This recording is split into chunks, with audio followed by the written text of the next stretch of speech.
banatul akhi wa banatul ukhti. Anak saudara, ambo punya saudara, saudara ambo punya anak, kemanakan ambo, tidak boleh menikah. Wa banatul ukhti, anak saudari perempuan ambo. Wa ummahatukum allati arda'nakum, ibu yang menyusukan kamu. Waktu kita dititipkan ke tetangga, disusukannya apa? 5 kali konyang. Makanya kalau menyusukan anak itu sekali konyang, 2 kali konyang, 3 kali konyang, 5 kali konyang.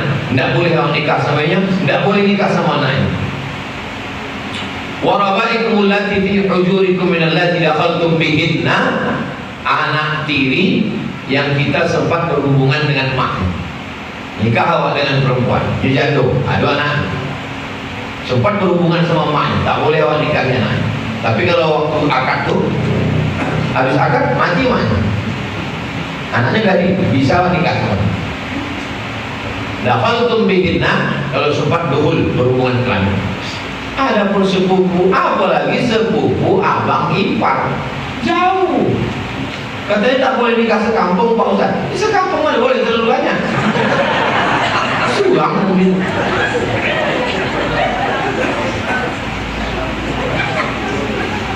Tenang deh, tapi orang tuanya tidak merestui kami karena akan ada musibah di antara keluarga kami, entah itu faktor ekonomi, perceraian atau kematian. La ilaha illallah. Masih percaya sama begitu-begitu di zaman ini? Mana pula ada hubungan? Kalau sampai dia yakin kalau orang nikah dengan ini nanti akan ada kematian, berarti ada Tuhan selain Allah. La ilaha illallah. An-nafi'u yang mendatangkan manfaat, ad-darru yang mendatangkan mudarat. Allah kalau nikah sama ini nanti akan sakit, nanti akan mati, musyrik, rusak tauhidnya kepada Allah. Kalau ada keluarga, mana keluarga? Ini keluarga yang menonton. Saya keluarga musyrik juga. Saya keluarga rusak iman kalian. Nikahkan laki-laki baik, orang Madura baik-baik. Saya banyak ceramah di Madura tiap tahun. Pondok pesantren di Madura satu kabupaten 600 pondok pesantren. Lebih banyak pondok dari santrinya. Mengaji. Kalau sudah saya ceramah di Madura, penuh tanah lapang. Ini orang soleh, orang baik, nikahkan. Tidak ada aku mantau nadinamu. Kalau datang laki-laki ingin menikahi anak kamu, tengok nampak kamu din agamanya, wa khuluquhu akhlaknya, baik agamanya, baik akhlaknya, nikahkan. Ada pun kepercayaan yang tak sesuai dengan ajaran Islam, tinggal. Tapi kami berdua tidak mempercayai hal itu. Mantap. Karena itu hanya mitos berat mitos saja. Dan keluarga saya merestui, tapi keluarga si perempuan tidak merestui karena akan ada musibah. Dan saya penuh dengan keyakinan bahwa saya merasa dengan perempuan tersebut ujungnya baik-baik. Apa yang harus saya lakukan? Nikah di depan. Tanam pinang rapat-rapat agar puyuh tak dapat lari. Kalau sudah dipinang tak dapat ujung-ujung dibuat lagi. Tolong tanyakan ke Ustadz Somad. Karena saya cari di YouTube tak nemu. Saya kan sama suami sudah talak 2. Nah, cara rujuknya kalau sudah habis iddahnya itu gimana?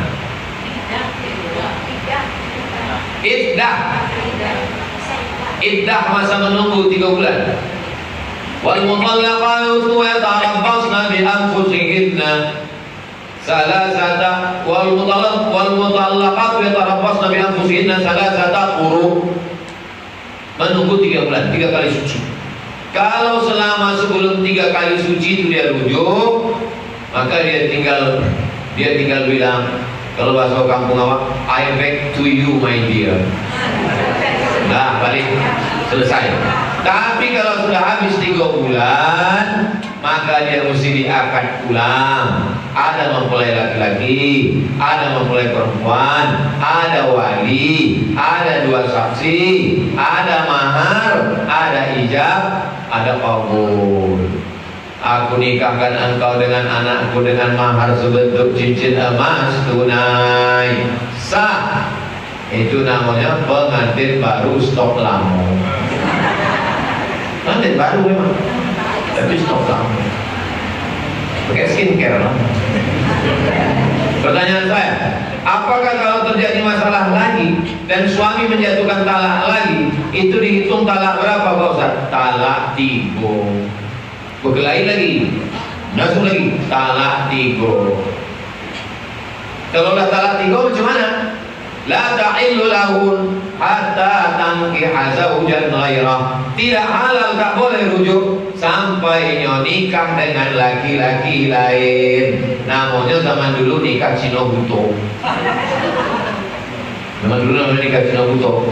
Udah jatuh talak 3 tapi ingin balik juga. Akhirnya dicari Cino Buto di bagan. Nanti itu nikah. Kau nikahi janda tolak 3 itu, tapi yang kau apa-apa kan oi. Namanya nikah Cino Buto. Nikah Cino Buto itu dilaknat. La'anallahul muhallil wal muhallalah. Laki-laki yang minta nikahkan uang supaya nikah dengan bininya tadi dilaknat, dua-duanya dilaknat Allah. Maka pikir dulu pendapatan, sesal kemudian tiada berguna. Sebelum jatuh itu pikir elok. Ayo. 6. Apakah menghibah bisa dimaafkan dosanya? At-taibu minadz dzambi kama la dzambalah. Orang yang bertaubat, taubat nasuha, bersih macam tak berdosa. Dosa kepada Allah. Adapun dosa kepada manusia, minta maaf. Assalamualaikum Bu. Waalaikumsalam. Dulu saya menghibah ibu, menceritakan suami ibu, anak ibu, menantu ibu, cicit ibu semua. Berapa kali? Setiap hari.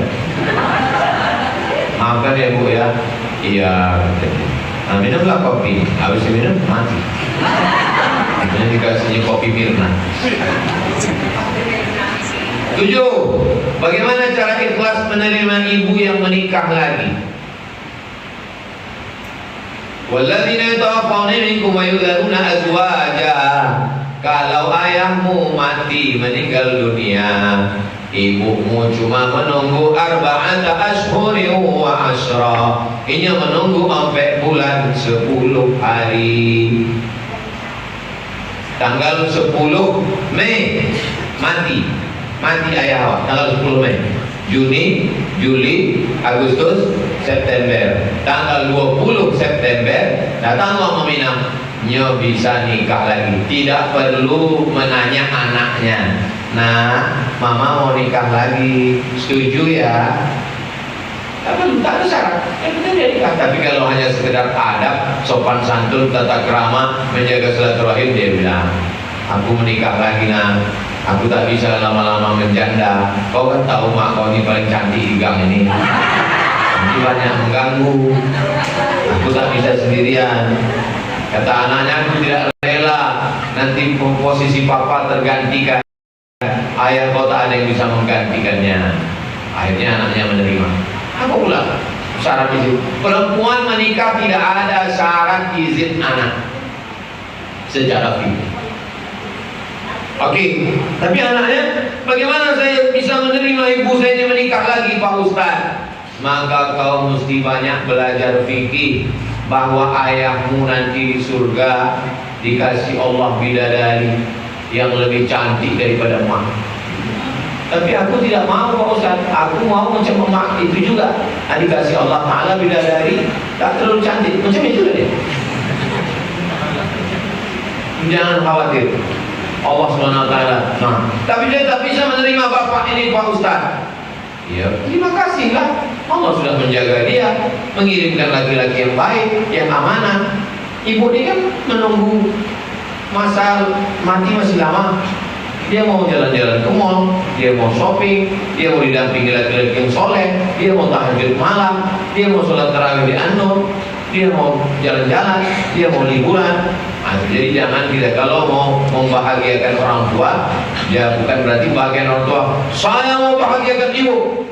Begitu juga kalau ayah, emak kita mati, ada orang emaknya mati, lalu kemudian dibilangnya sama ayahnya, Papa, kalau Papa mau ke Jakarta, ada kakak di sana. Kalau Papa mau ke Medan, ada adik di sana. Kalau Papa mau ke Malaysia, ada saudara kita di sana. Papa mau terbang kemanapun, bebas. Kata bapaknya, yang kau pikirkan kemana aku terbang, kemana aku ikut, kau tak kau pikirkan. aku ini kan burung, aku mau hinggap juga kan dia. Kadang anak-anak ini dipikirnya orang tua ini cuma mau terbang aja. Papa mau naik pesawat, aku belikan tiket. Aku pesawat tak penting, aku tak begini gitu. Bahagiakan orang tua kalian lagi masih. Aku tak bisa, ayahku udah mati dulu. 8. Jika Allah Maha Penyayang, kenapa Allah membuat neraka? Untuk kau. Itulah mengapa diciptakan Allah neraka. Orang masuk neraka itu karena Allah tak sayang atau karena dia buat salah? Karena dia buat salah. Ada perempuan dari Amerika, dia bilang Tuhan dalam Islam itu Tuhan yang sangat sadis, Tuhan yang sangat kejam. Dibacanya Quran, "Kullama nadidat juluduhum", ketika kulit mereka gosong melepuh kena api neraka, badalna juludan ghairaha, diganti kulit yang baru bakar lagi, ganti kulit baru bakar lagi. Ini Tuhannya sadis, ini Tuhan kalian, ini psikopat Tuhan kalian. Kata dia, Tuhan apa ini? Kata dia, tak percaya. Sekarang dia masuk Islam. Kenapa? Setelah menengok Israel menghajar Gaza, Palestina. Apa kata dia? Memang cocok Tuhan macam ini. Setuju aku. Jadi kalau ada orang mengatakan Tuhan itu maha sayang, kenapa dia ciptakan neraka? Abu Jahal, Abu Lahab, Fir'aun, Namrus, Qarun, kau. Di mana tempat kalian? Neraka itu tempat kalian. Pertanyaan 9. Siapa yang memberi nama di surah-surah Al-Quran itu? Innallaha ya'murukum an tazbahu baqarah. Allah memerintahkan kamu menyembelih lembu. Ada nama Al-Baqarah dalam surat itu. Maka ketika sahabat disuruh baca Iqra al-Baqarah, man qara'a surat Yasin, man qara'a Yasin fi lailatin asbaha maghfuran lah. Nabi tengok hadisnya dalam muqaddimah surat Yasin, tafsir Ibnu Katsir, man qara'a Yasin fi lailatin, siapa yang membaca surat Yasin pada suatu malam, asbaha maghfuran lah, maka pada waktu subuh dia sudah diampunkan Allah dosanya. Nabi itu surat Yasin. Man qara'al mu'awwidhataini, siapa yang membaca 2 a'udzu, qul a'udzu birabbil falaq dengan qul a'udzu birabbin nas. Jadi nama-nama surat itu ada dalam hadis-hadis Nabi. Tengok di dalam muqaddimah tafsir setiap surat. Saya sarankan beli tafsir Ibnu Katsir, tafsir yang bagus, tidak ada Israiliyatnya, riwayatnya hadis-hadis sahih, mazhabnya Syafi'i, akidahnya Asy'ari. Tafsir Ibnu Katsir sudah diterjemahkan bahasa Indonesia. Saya mau tafsir yang orang Indonesia Pak Ustaz, tafsir Al-Azhar, ditulis oleh orang Danau Maninjau, Haji Abdul Malik Karim Amrullah, Buya Hamka, Allahumma fir lahu warhamhu wa'afihi. 9. Apa hukum mencintai karakter fiktif seperti anime? Anak saya sekarang kalau saya pulang buka pintu, Spiderman, bajunya Spiderman, ada topeng di rumah. Saya pun disuruh pakai topeng. Kenapa dia suka Spiderman? Spiderman itu tokoh fiktif karena dia belum ada akal, tak ada kan. Jadi kalau ada yang udah tua-tua ini suka juga fiktif, khawatir saya. Tidak bakal. Tak ada utang, makan sudah utang. Uang akal, minum air akal. Kita ini sudah berakal, cintailah tokoh yang ada. Siapa tokoh yang paling tokoh di antara semua tokoh? Sayyidina wa maulana Muhammad sallallahu alaihi wasallam. Tapi anak saya tak saya larang. Saya belikan. Batman, Wonder Woman, Spiderman, Cicakman. Saya bentang sajadah, saya susun semua di belakang. Batman, Superman, Spiderman, semua ada. Saya suruh dia jadi imam. Kami imam ya, bangganya dia jadi imam. Semua makmum dia, full di belakang. Ada fotonya, nanti saya post. 11. Mengapa harus adab dulu baru ilmu? Adab dulu baru ilmu. Adab dari ilmu.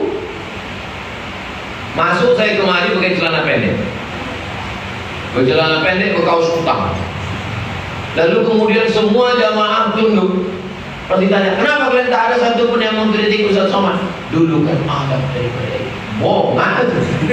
Kalau begitu jamaah ke saya, lama-lama jadi walid saya. Jadi kalau ada namanya adab dulu baru ilmu, adab dari ilmu. Karena orang beradab itu karena berilmu. Bisa orang beradab kalau tak berilmu? Bisa, tapi adabnya bukan dari ilmu. Bukan itu ajaran Islam. Ajaran Islam adabnya dari ilmu. Makanya mengaji adab dulu. Adab mengaji, adab pada orang tua, adab menuntut ilmu. Kalimat adab dulu baru ilmu, betul. Tapi adabnya dari ilmu-ilmu Islam. Ngaji, dari ngaji itu muncul adab. Jelas? Udah jelas selesai. Saya tahu sampai jam 1.30. Habis ini kami ada lagi. Ini pengajian yang ketiga. Tadi pengajian pertama di SMK Negeri, habis itu kajian di An-Nur, habis itu khutbah Jumat, habis itu menjawab pertanyaan, habis ini nanti kajian di ETU, habis ini nanti kajian di Az-Zahra, habis nanti malam di Mandi Angin. Tak perlu mandi air, mandi angin. Minas. Habis itu besok subuh di Masjid Polda, habis itu siangnya terus kapan istirahatnya? Istirahatnya nanti di surga bersama Nabi Muhammad. Kalau ada orang mengatakan istirahatlah Pak Ustaz, istirahat, hidupnya tidak pernah istirahat. Nanti kalau anak ini udah sekolah istirahat, rupanya uang sekolah mahal. Nanti kalau anak ini udah kuliah agak istirahat, rupanya UKT mahal. Nanti kalau anak ini sudah sarjana nampaknya istirahat, rupanya sibuk pulang mencari kerja. Nanti nampaknya kalau anak ini sudah kerja istirahat, sibuk pula menabung anak mau berbini. Nanti kalau udah berbini nampaknya istirahat, anak tuh punya anak, dititip aja pula anak dia tidak. Hidup tidak akan pernah istirahat. Kalau ada yang mengatakan hidupnya ada istirahat, mimpi istirahat kita nanti di surga bersama Nabi Muhammad.